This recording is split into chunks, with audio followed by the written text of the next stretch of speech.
Nu tāds pamatīgs masaviks, bet kā mēs redzam, pirmkārt Itālijā tātad kaut kad ir cilvēki, bet nu tagad nav vienkārši. Jāpaskat 1, 2, 3, 4, 5, 6, 7, 8, 9, 10, aptuveni 15 līdz 20 kārtas un tā visa pludmala aiziet.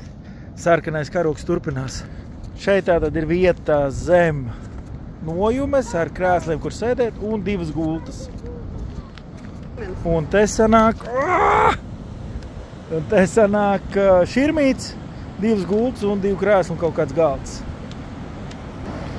Un šodien ir labs vilnīts, diezgan liels. Tā, viss tas aiziet tur. Vakar bijām diezgan smuks. Šis, starp citu, ir viena no labajām lietām, kas Jūrmalas domē ir projektā būvēt iekšā šitā te arī gājēju tiltu. Es gan ceru, ka tur būs, droši vien jau Jūrmalē, ka tur būs arī kafejnīca. Tas ir forši pretī Dzintaru koncerthālei, tur ir lielais plāns būvēt iekšā jūrā.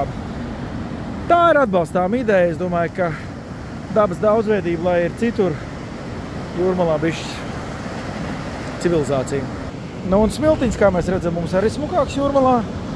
Vienīgi mēs nevaram šitādu apjomu sauļošanās krēslu izīrēt par 300 līdz 1000 eiro dienā. Tas viens. Nu, vienkārši ņem uz nedēļu. Nu, tad tiem, kuriem ir tas viss jumtiņš uz tiem 2, tiem ir arī katram savam numuram šeit, kur var atstāt savas mantas, gan pārģērties, nu, un atstāt, mantas, ka tev nav jānāc, vai tu ņem uz vairākām dienām, tev viss pludmales lietas te stāv.